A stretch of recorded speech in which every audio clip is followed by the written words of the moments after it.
Hello, yes, if you want to watch the video, the timestamp is on the screen right now. If you want to skip this bit, that's fine. First, I just want to say that we've now got a members tab for the channel. So essentially, you can get exclusive perks from joining the members part of the channel. All you need to do is click the join button on the channel page or use the link down below in the description. You can get everything from influencing upcoming videos, exclusive polls, name credited at the end of every video, and also early access to future videos. So if you're interested in all of that from as cheap as 99 pence a month, then make sure to click the link below or the join button on the channel page. Anyway, enjoy the video. Okay, so I made a video saying why the new line of Spider-Man comics by Zeb Wells weren't very good. And I still stand by that point. And after finishing Dark Web, I wanted to make a video about how to fix the Spider-Man comics for good. What would I do to fix the Spider-Man comics and return them back on track to where we were at before? Well, ladies and gentlemen, I'm going to tell you in today's video. Okay, so this should be fun. There are a bunch of things that I want to keep, and there also are a bunch of things that I want to get rid of and solve. Okay, so the first thing I do is we need to establish what Peter Parker needs to be. Where do we want him to go? What is his story?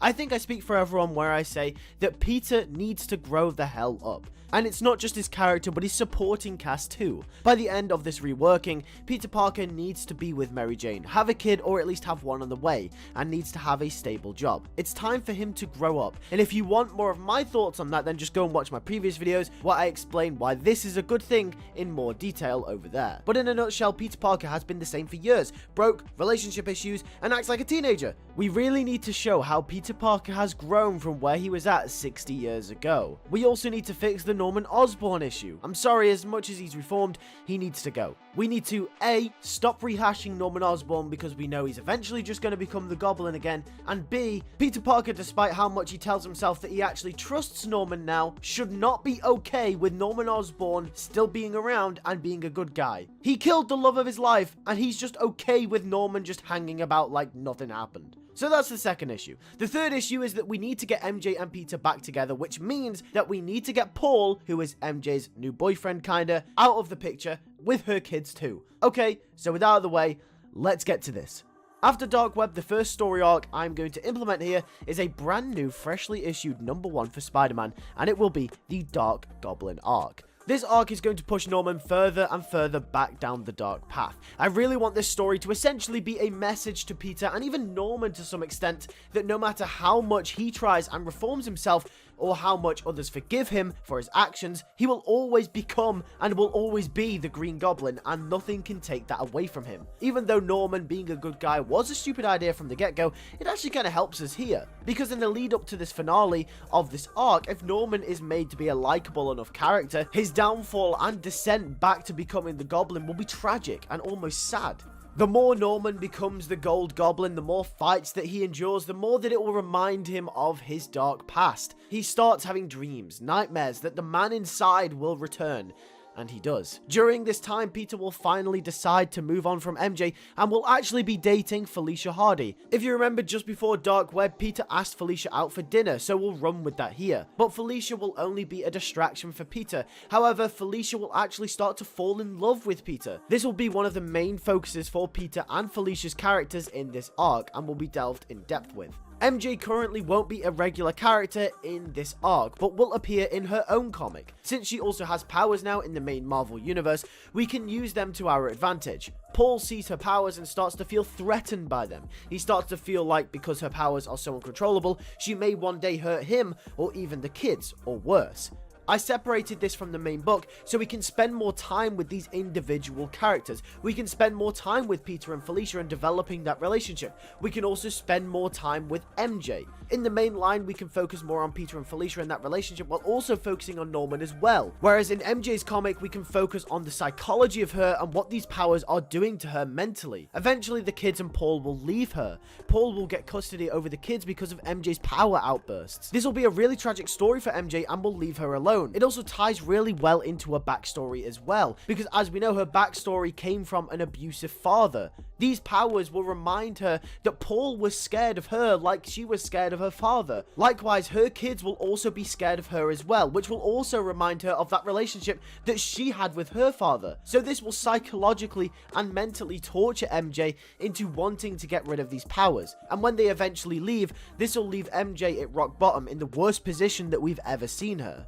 Paul and her kids will move across the country and to a different state. Now, with these two stories going on, it perfectly sets it up for the next arc. In the finale of the Dark Goblin arc, Peter and Norman will come to blows one final time as Spider-Man and the Green Goblin.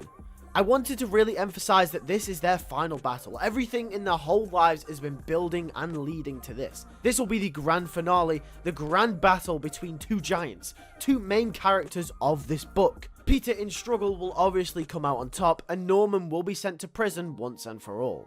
Now moving on to the next arc, this will be called the Love Arc, and it's as simple as it sounds. It will be about love. Felicia and Peter are in love, or at least they think they are. And when they're getting really happy with one another, and just when the audience grows to like that relationship, that it seems like it's finally sticking after so many years between them two going back and forth, we will throw a curveball in the mix, Mary Jane. This then becomes not just a love triangle, not just a battle within Peter, it's a battle amongst the audiences. A great way to get sales up during this time could be to spark a debate online about who would you prefer Peter to be with, MJ or Felicia. Which one out of them two is the Spider-Man power couple? I don't know if I'm going too far with this, but it's just an idea. Anyway, you get the point. This arc will mostly be about Peter. Obviously, villains will appear and will be spread out throughout the story, but they will mostly be villain of the week type villains. Because this arc doesn't focus around any type of villain, doesn't really even focus around Spider-Man, but rather Peter Parker, and focuses on Peter, Felicia, and MJ. Those three central characters are the focal point of this arc. During this time as well, Peter will get evicted from his apartment,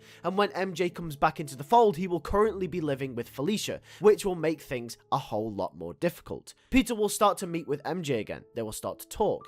We can see that Peter loves her. We can still tell that Peter wants to be with her, but he can't. His true love lies with the woman he's always loved. It lies with the woman that he wants to marry, that he wants to have kids with. It's always been Mary Jane, and likewise. Peter will also get a job during this time, since his time at Oscorp has come to an end since Norman is now in prison. In fact, Oscorp is gone completely. No more Oscorp, we're just going to get rid of it. It's time to move on. But as I was saying, Peter will eventually get a job. But what job will he get? He will become a science teacher at a school. The idea for this will actually be sparked by something that MJ suggests to him, saying that she's always thought that he changes lives as Spider-Man, but why can't he do the same as Peter Parker? Now, there could be one issue here. You see, the Zeb Wells run currently isn't finished, and the reason to why Peter and MJ broke up since the Nick Spencer run hasn't actually been revealed yet. Because it's being kept a secret, which is the stupidest thing I've ever heard, but you know what, whatever. But yeah, at the time of recording this video, the secret hasn't actually been revealed. So obviously, whatever that reason is could heavily affect the story that I have mapped out here. But fingers crossed that it doesn't. Just imagine it molding itself into whatever I have going on here. If there's character drama, have it be sorted out by the first couple of issues. Maybe have it be dealt with in the Mary Jane comic. Maybe even have it dealt with in the Felicia Hardy comic. I don't know. Just sort it out. Just put it anywhere. Let's sort it out. Let's get it done with. Hopefully it doesn't mess anything up too badly, but you get the idea. Whatever the reasoning is, it will fit into this story some way, shape, or form. Or at least the character drama will roll over. Anyway, moving on. This arc will finish with a massive fight between Peter and Felicia, as she can tell that he just wants to be with MJ. She understands, but it still hurts. She was in love. She finally was in love, but it was taken from her. But MJ and Peter, despite Felicia, get back together. It may be under some bad circumstances, but it just proves that that's where they belong, because no matter what, and no matter who they're with, they always end up back with one another. Wait! I know what you guys are saying now, but the Marvel comic writers purposefully keep Peter and MJ apart and keep Peter young to appeal to the audiences, and so the comic books sell. Okay, right, so I have a solution for this as well, because I know you guys are thinking it. His name is Miles Morales. Now, you see, I understand that Miles doesn't actually, and probably will never sell as much as Peter does, but you have your cake, and you can eat it too. If you want a younger Spider-Man, just use Miles Morales. He's right there. Use Miles as a relatable Spider-Man that the younger audiences can connect with. So then you can do justice to Peter. And to be fair, this is even a stretch considering Miles is actually getting quite old now, but he's right there, so just use him. But how would you boost Miles' sales and get people to want to read those comics? How would you let people know that are interested in that youthfulness of the Peter Parker character to go over and to start reading Miles if that youthfulness is what they so desire? Well, there are two things that you can do in this scenario. Number one, you use the Spider-Verse movies as a springboard, and number two, you do a crossover with Peter Parker. So the next comic arc will be Spider-Man number 3. This will follow Miles Morales and Peter Parker after the events of the Love Arc. This short comic run will essentially be used to showcase how Peter is more mature and skilled than Miles. The idea is to show Miles' youth and to show Peter's seniority. This way you could be establishing that Peter is growing up and he's the mentor. Miles is still young, still learning, still youthful. This comic will only use Peter Parker as a selling point and nothing else. The whole reason he is here is just to get the people that want to read a youthful Spider-Man and like Peter Parker to understand that Miles is now the new youthful Spider-Man. This is where they can go if they want a youthful Spider-Man story. The comic will try and divert most of its attention to Miles Morales as the main character, so the people that pick up this book for Peter Parker will see what a great character Miles is and can be. You will also take qualities from the Spider-Verse movies since they are more mainstream, so that people pick the book up and can relate more to Miles in the comics, as it will be familiar to what they've seen on the big screen. And from here you can launch a brand new Miles title as well, a brand new number 1 which ties into the events of Spider-Man 3, so that the readers who became interested in Miles can follow on from there. The brand new youthful Spider-Man and the face of the teenage superhero for Marvel Comics. In some ways this could be a cool transition for Miles to kind of take up the main Spider-Man role in the universe, for him to kind of become the number 1, the new youthful teenage-ish style superhero. Obviously no one will replace Peter Parker, you can't, but give Miles more importance, give him that youthful feel that Marvel's so long with Peter Parker, and then grow Peter Parker up, tell new stories with him. And now that that's sorted, we follow on to Peter's next arc, which will be called the Adult Arc. And it is as simple as it sounds. This arc will follow the new adventures of Peter Parker and Mary Jane Watson, the two just living the life. Peter will fight crime and balance being a teacher, and yeah, there will be bumps in the road, but at the end of the day, they are happy with each other, and that's how it's meant to be. MJ will also fall pregnant, and Peter will propose by the end of the arc. This arc will be about building that relationship, fixing those wounds. In fact, a good story for MJ during this time could be tying back into what we had before with her kids. She would start to have withdrawals from her kids, and she would see her powers as an obstacle. Whilst Peter uses his powers for good, MJ would see her powers as a burden, because she wouldn't want the same thing to happen to her new kid that happened to her other two. She wouldn't want to drive her kid away. She would have this innate fear that she would eventually drive her child away. Obviously tying back to her childhood and what she experienced with her father. She would want to be the best mother possible. So even though MJ getting powers at first was a really stupid idea, we can actually play to its strengths here, with the mental and psychological ramifications it may have on her relationships and the people around her. It could be a really cool story for her in this comic. But yeah, Peter and MJ live happily ever after. And now that you've returned back to the point that you were at in the 90s, it's time to go forward with new villains, cool stories, but just knowing that Peter and MJ will always be happy. It's time to tell some fresh stories with this Spider-Man character. You want a youthful Spider-Man? You got Miles Morales. You want an adult Spider-Man? You got Peter Parker. You want MJ and Peter together? There you go.